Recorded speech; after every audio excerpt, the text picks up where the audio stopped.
जय श्री कृष्ण दोस्तों। यदि आपसे कोई पूछे कि दुनिया का सबसे मुश्किल भरा काम कौन सा है तो आपका क्या जवाब होगा? मेरे ख्याल से सबसे मुश्किल भरा काम है बच्चों की सही तरीके से परवरिश करना, क्योंकि इस काम की इंसान को कोई ट्रेनिंग नहीं दी जाती। छोटी से छोटी गलती का भी बच्चों के बालमन पर बहुत गहरा असर होता है। बेटी की परवरिश में शिल्पा से ऐसी कौन सी गलती हो रही थी जिससे उसकी पूरी तरह से स्वस्थ छोटी बच्ची अपने आप को अपाहिज समझने लगी थी? जानिए इस कहानी में। मम्मी, मुझे आज मैडम ने जो प्रोजेक्ट दिया है वो बहुत सिंपल है। बस कुछ एप्पल, ग्रेप्स आदि के चित्र बनाकर उनमें रंग भरना है और फिर उनकी अच्छे से कटिंग करके ले जाना है। मैं अभी कर लेती हूँ, 5 साल की अंशिका ने कहा। नहीं, तू सब उल्टा पुल्टा बनाकर रख देगी। मैं बस किचन का काम निपटा कर आ रही हूँ, तब तक तू कोई गेम खेल ले, शिल्पा ने कहा। मम्मी प्लीज, मैं बनाती हूँ ना, प्लीज। नहीं, तू सब गड़बड़ कर देगी। मैं आती हूँ, फिर मेरे सामने हम दोनों मिलकर बनाएंगे। लेकिन अंशिका तो अंशिका है, उसे ड्राइंग बनाना बहुत पसंद है, इसलिए वो शिल्पा के आने का इंतजार थोड़ी ही कर सकती थी।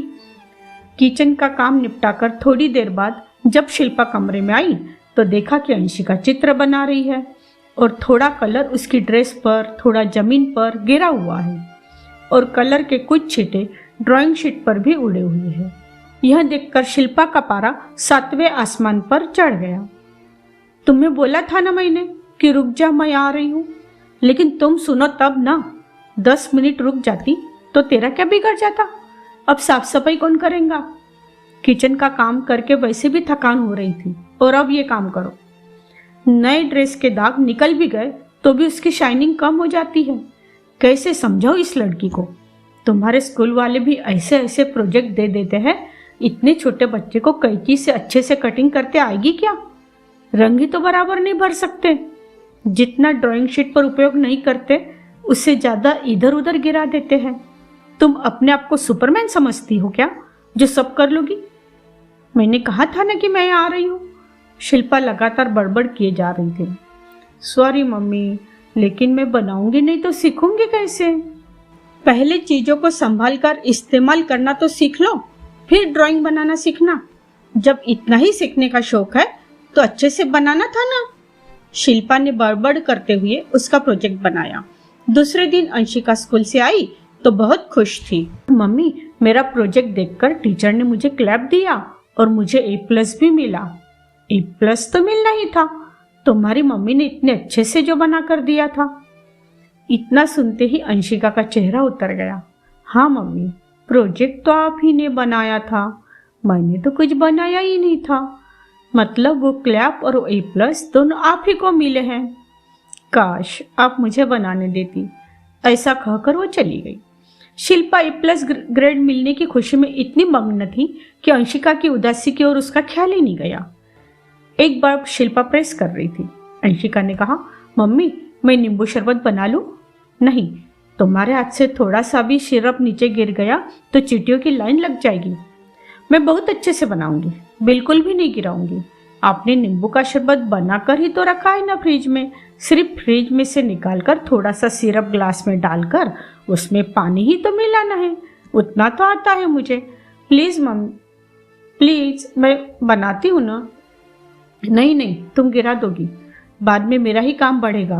रुक जा, प्रेस करके मैं ही बना देती हूँ। अंशिका नाराज होकर चली गई। आज रविवार होने से शिल्पा ने सोचा कि अंशिका को पास ही के बगीचे में घुमा लाती हूँ।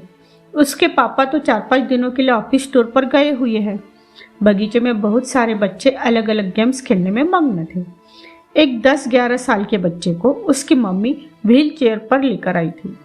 उसे देखकर अंशिका पूछने लगी, मम्मी वो भैया तो मेरे से बहुत बड़े हैं, फिर वे अपने पैरों से क्यों नहीं चल रहे? वे चेयर पर क्यों बैठे हैं? उनकी मम्मी को उनकी चेयर पकड़कर चलना पड़ रहा है। वो अपाहिज है बेटा, वो चल नहीं सकते। अपाहिज क्या होता है? जो खुद का काम खुद नहीं कर सकते, जिसे हमेशा किसी दूसरे के मदद की जरूरत पड़ती है, मतलब जो खुद के काम के लिए दूसरों पर निर्भर है, उसे अपाहिज कहते हैं। वो भैया अपाहिज क्यों है? मेरा मतलब कोई भी ऐसे अपाहिज कैसे हो सकता है? शिल्पा ने सरल सा जवाब देते हुए कहा, जरूर उसने पिछले जन्म में कुछ बुरे कर्म किए होंगे जिसकी सजा भगवान ने उसे दी। मतलब जब भी हम कुछ बुरा काम करते हैं तो भगवान हमें पनिशमेंट देते हैं। अंशिका थोड़ी देर कुछ सोचती रही और फिर बोली, मम्मी मैंने भी पिछले जन्म में कोई बुरा काम किया था क्या, जो भगवान ने मुझे पनिशमेंट देकर अपाहिज बनाया? अरे नहीं मेरी बच्ची, तुम तो मेरी रानी गुड़िया हो, तुम तो बिल्कुल ठीक हो, भगवान ने तुम्हें कोई पनिशमेंट नहीं दी। नहीं मम्मी, भगवान ने मुझे अपाहिज बनाकर पनिशमेंट दी है। मैं भी तो अपाहिज ही हूँ, मैं खुद अपना कोई काम नहीं कर पाती, आप ही तो मेरे सभी काम करती हो। मैं भी तो अपने हर काम के लिए आप पर निर्भर हूँ, मतलब हुई ना मैं अपाहिज। शिल्पा को काटो तो खुद नहीं। अचानक उसकी आंखों के सामने कई दृश्य आ गए। छोटी सी अंशिका ने अपनी मासूमियत भरी बातों से शिल्पा को आईना दिखा दिया था। शिल्पा को अपने बच्चे की परवरिश करने के तरीके की गलती ख्याल में आ गई। उसने मन ही मन संकल्प लिया कि अब वो अपनी बेटी को अपाहिज नहीं बनाएंगी। दोस्तों, बच्चों की परवरिश करते वक्त हम सोचते हैं कि बच्चे से गलती हो जाएगी, बच्चा गिरा देगा, अपना ही काम बढ़ेगा। इस चक्कर में ज्यादातर माएं बच्चों का ज्यादातर काम खुद करना चाहती है और इससे बच्चों के मन में एक तरह की हीन भावना घर कर जाती है। इसलिए बच्चों के हाथ से कुछ नुकसान हो भी जाए तो भी बच्चों को उनकी उम्र के हिसाब से छोटे मोटे काम करने देना चाहिए। फिर मिलती हूँ अगले वीडियो में। धन्यवाद।